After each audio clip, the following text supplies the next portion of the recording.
నమస్తే, welcome to our channel. ప్రస్తుతం మనతో జ్యోతిష్య పండితులు ఫణి భాస్కర్ శర్మ గారు ఉన్నారు. వారితో మాట్లాడదాం. నమస్తే అండి. నమస్తే అమ్మ. మనకి విశ్వవసు నామ సంవత్సరం వస్తుందండి. సో విశ్వవసు నామ సంవత్సరంలో మేషాది ద్వాదశ రాశులకు ఎలా ఉంటుంది, అలాగే వారు పాటించాల్సిన పరిహారాలతో పాటు అసలు గ్రహస్థితి ఎలా ఉంది, గ్రహ సంచారం, గ్రహస్థితి, ఆదాయ వ్యయాలు కూడా ఎలా ఉన్నాయో ఒక్కసారి చెప్పండి. శ్రీ గురుభ్యో నమః, శ్రీమాత్రే నమః. నమస్కారం అమ్మ. అలాగే వీక్షకులందరికీ కూడా శ్రీ విశ్వావసునామ సంవత్సర శుభాకాంక్షలు. ముందుగా మనం చూసుకున్నట్టయితే గ్రహ సంచారం ఎలా ఉంది అనేది ఒకసారి చూసుకుని దాని తర్వాత గ్రహస్థితి కూడా తెలుసుకునే ప్రయత్నం చేద్దాం. ముఖ్యంగా మనకి గ్రహ సంచారం వచ్చి మే 14 రాత్రికి ఏవైతే 15 మనకి గురువు మేషం వృషభం నుంచి మిథునంలోకి సంచరిస్తారు. అలాగే మనకి శని భగవానుడు వచ్చి రేపు మార్చి 30వ తారీఖు కుంభం నుంచి మీనంలోకి సంచారం జరుగుతుంది. అలాగే రాహుకేతువులు కూడా వచ్చేటప్పటికి మే 19వ తారీఖు మీనం నుంచి కుంభంలోకి రాహు వస్తారు. అలాగే కేతువు కన్య నుంచి సింహంలోకి వెళ్తారు. సో ఈ ప్రధానంగా ఈ గ్రహస్థితిని మనం చూసి ఆధారం చేసుకుని మనం ఫలితాలు అనేవి నిర్ధారించడానికి మనం ప్రయత్నం చేస్తాం. ముఖ్యంగా ఎలా ఉంటుంది, ఏ రాశి వారికి ఎలా ఉంటుంది, వారికి నడిచే ముఖ్యంగా మహర్దశ అనేది ముఖ్యమండి. ఇది ఏమిటి అంటే గోచార ఫలితాలు, గ్రహ సంచారము అనేది మనం చూసుకుంటాం. ప్రతి గ్రహం కూడా ఒక నిర్దిష్టమైన సమయంలో కాలం తిరుగుతూ ఉంటుంది. రవి కానివ్వండి, రాహు కానివ్వండి, గురువు కానీ అతి ఎక్కువగా తిరిగేది వచ్చేటప్పటికి 2.5 సంవత్సరాలు శని భగవానుడు ఒక్కొక్క దాంట్లో. కాబట్టి ఈ సంచారం మనకి మార్చి 30వ తారీఖు 2020 నుంచి 2027 చివరి వరకు కూడా మీనరాశిలోనే ఉంటారు.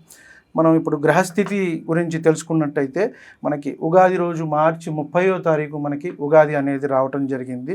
వృషభంలో గురువు, మిథునంలో కుజుడు, కన్యలో కేతువు, తక్కిన 6 గ్రహాలు కూడా మనకి మీనంలోనే ఉన్నాయమ్మ. ఇవి వచ్చేటప్పటికి దీన్ని షష్టగ్రహ కూటమి అని కూడా మనం చెప్పుకుంటున్నాము. ఇది ఉగాది రోజే రావటం కూడా జరుగుతుంది. ఉగాది, షష్టగ్రహ కూటమి, అలాగే శని భగవానుడు కూడా మారుతున్నాడు. కాబట్టి మేజర్ ప్లానెట్స్ అన్నీ కూడా ఇప్పుడు మనకి ఈ చేంజెస్ అనేవి వస్తున్నాయి. కాబట్టి మీనంలో మనం ముందుగా చూసుకున్నట్టయితే రాహువు, రవి, చంద్రుడు, శుక్రుడు, బుధుడు, శని, ఈ 6 గ్రహాలు మనకి మీనంలోనే ఉంటాయి. కాబట్టి మనకి ఇది దీనివల్ల ఏదైనా ప్రభావం చూపిస్తుందా దేశ కాలమాన పరిస్థితుల మీద అనుకుంటే వాటి మీద కొంత ప్రభావం అనేది చూపిస్తుంది. వ్యక్తిగతంగా కొంత తక్కువనే మనం చెప్పవచ్చు. షష్టగ్రహ కూటమి కానివ్వండి, ఇన్ని ఎందుకంటే ఒక 6 గ్రహాలు ఒక రాశిలో కలిసినప్పుడు కొంత ఇబ్బందిగానే ఉంటుంది ఎవరికైనా సరే. కాబట్టి ఆ ఫలితం అనేది కొంచెం అటు ఇటుగా అనేది మనకి ఉంటూ ఉంటుంది. గురువుని తీసుకున్నట్టయితే మనకి మే 14 నుంచి వృషభం నుంచి మిథునంలోకి వెళ్తారు. మళ్ళీ అక్టోబర్లో కొంత అతిచారం వల్ల కర్కాటకానికి వెళ్ళి మళ్ళీ వక్రించి మిథునానికి వచ్చేస్తారు. ఇది సంచారం. అలాగే శని సంచారం చూసుకుంటే మనకి మీనరాశిలో సంచారం జరుగుతుంది. జూలైలో కొంత వక్రించి అక్కడే ఉంటారు మీనంలోనే, మళ్ళీ మనకి అక్టోబర్లో వక్రం అయిపోతుంది. అలాగే రాహుకేతువులు మే 19 నుంచి కూడా సంచారం అనేది కుంభంలోను రాహువు, అలాగే సింహంలో కేతువు అనేది సంచారం జరుగుతుంది. ముఖ్యంగా ఈ గ్రహస్థితి అలాగే గ్రహ సంచారాన్ని బట్టే మనము వచ్చే ద్వాదశ రాశులకి కూడా మన ఫలితం అనేది చెప్పడానికి అవకాశం ఉంది. సార్, విశ్వవసు నామ సంవత్సర ఫలితాల్లో భాగంగా మేషాది ద్వాదశ రాశుల్లో మకర రాశి వారికి ఎలా ఉంది, వారి ఆదాయ వ్యయాలతో పాటు సంవత్సర ఫలితాలు కూడా ఒకసారి చెప్పండి. నమస్కారం. ముందుగా మకర రాశి వారికి శ్రీ విశ్వావసునామ సంవత్సర శుభాకాంక్షలు. వీరికి చూసుకున్నట్టయితే ఉత్తరాషాఢ 2, 3, 4 పాదాలు, శ్రవణం 4 పాదాల వారు, అలాగే ధనిష్ట 1, 2 పాదాల వారు ఈ రాశి కిందకి వస్తారు. వీరికి చూసుకున్నట్టయితే ఆదాయం 8, వ్యయం 14, రాజపూజ్యం 4, అవమానం 5.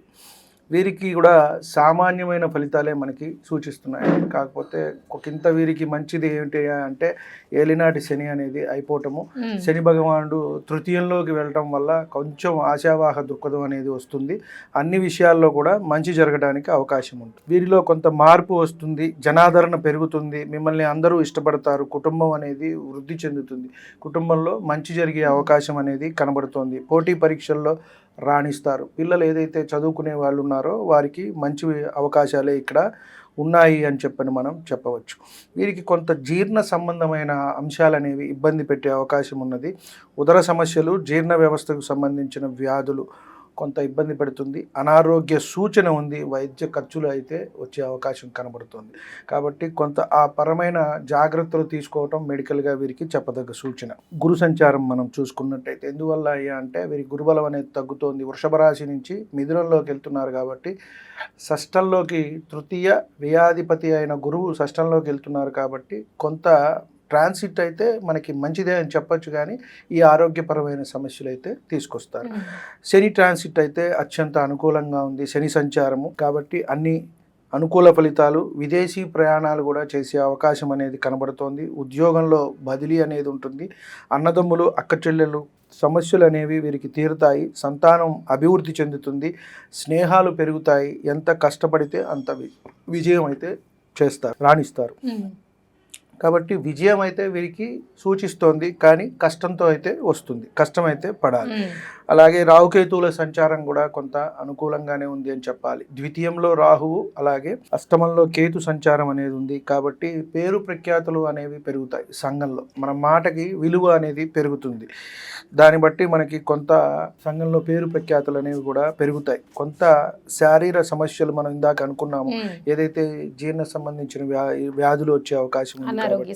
అనారోగ్యం కొంత ఇబ్బంది పెడుతుంది అని మనం చెప్పవచ్చు. ఆరోగ్య జాగ్రత్త అవసరం. మానసిక ఆందోళన అనేది ఉంటుంది. దాన్ని కొంచెం తగ్గించుకున్నట్టయితే వీరికి మంచిది. ధనలాభం అయితే సూచిస్తున్నది. కొత్తగా వ్యాపారాలు మొదలుపెట్టేవారు చేయకుండా ఉండటమే మంచిది. వృత్తి విషయాల్లో కూడా కొంత ఇబ్బంది. దైవారాధన వీరిని కాపాడుతుంది. అంటే దైవ బలం అనేది వీరికి కొంత ఉంది కాబట్టి అది వీరిని కాపాడుతుంది అని మనం చెప్పవచ్చు. కాబట్టి అన్ని విషయాల్లో కూడా వీరిని చూసుకున్నట్టయితే సామాన్య ఫలితాలే మనకి సూచిస్తున్నాయి. అంటే ద్వితీయంలో రాహు సంచారం, అష్టమంలో కేతువు అంటే ఆకస్మికంగా ఏదైనా సంఘటనలు జరిగే అవకాశం అనేది కనబడుతుంది. అలాగే కుటుంబంలో ఆరోగ్య సమస్యలు లేదా భార్యాభర్తల మధ్య కొంత అన్యోన్యత, గ్యాప్ రావటము, దూరం పెరగటము, ఇలాంటి అంశాలు కూడా ఉంటాయి. కాబట్టి కొంత జాగ్రత్త అనేది అవసరము వీరికి. శని అయితే అత్యంత అనుకూలంగా ఉన్నాడు కాబట్టి వీరు ఎంత కష్టపడితే వీరు అభివృద్ధి అనేది చేసే వృత్తి ఉద్యోగాల్లో రాణిస్తారు అని మనం చెప్పవచ్చు. రైట్ అండి. అయితే మకర రాశి వారు ధరించాల్సిన రత్నం, అలాగే వారి అదృష్ట సంఖ్య, కలిసి వచ్చే వర్ణం, అలాగే వారు పాటించాల్సిన పరిహారాల గురించి కూడా చెప్పండి. అలాగే అమ్మ, వీరికి అదృష్ట సంఖ్య వచ్చేటప్పటికి 8. శని భగవానుడు కాబట్టి రాశ్యాధిపతి. నీలం ధరించవచ్చు వీరు. అలాగే మయూరి నీలం అని ఉంటుంది ప్రత్యేకంగా, అది ధరించవచ్చు, లేదా నీలమన్న ధరించవచ్చు. నలుపు రంగు కానీ నీలం రంగు వస్త్రాలు కానీ ధరించవచ్చు. అలాగే క్లాత్ ఏదైనా దగ్గర పెట్టుకోవచ్చు. వీరు చూసినట్టయితే వెంకటేశ్వర స్వామి వారి ఆరాధన చేసుకుంటాం అనేది మంచిది అని మనం చెప్పవచ్చు. మరి అంతగా వీరు కొంచెం చేసుకోవాలి. గురుబలము అన్నిట్లా కొంత ఏమన్నా పనులు జాప్యం ఇవన్నీ ఉంటాయి కాబట్టి శనగలు అనేవి కొంచెం దానంగా ఇచ్చుకోవటము, లేదా గురు భగవానుడి ప్రీతిగా దత్తాత్రేయ స్వామి దక్షిణామూర్తి వారికి గుళ్ళల్లో మనం కాస్త నైవేద్యంగా పెట్టి వచ్చిన భక్తులకి పంచినట్టయితే వీరికి గురుబలం కొంచెం పెరిగే అవకాశం ఉంది. అది కొంచెం తగ్గుతోంది కాబట్టి, అంటే కొంచెం అటు ఇటుగా మిక్స్డ్గా మనకి ఉగాది మొదలయ్యేటప్పటికి వృషభంలో ఉంటారు గురువు, తర్వాత మిథునం వెళ్తారు, తర్వాత ఒక 2 నెలలు అతి సంచారంతో మళ్ళీ కర్కాటకానికి వెళ్ళి మళ్ళీ మిథునానికి వస్తారు.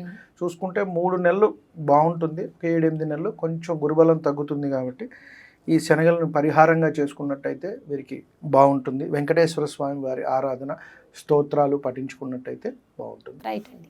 శ్రీ విశ్వావసునామ సంవత్సరంలో మకర రాశి వారికి సంవత్సర ఫలితాలతో పాటు వారు ధరించాల్సిన రత్నం, అలాగే పాటించాల్సిన పరిహారాల గురించి చాలా చక్కగా వివరించారండి. ధన్యవాదాలు. నమస్తే.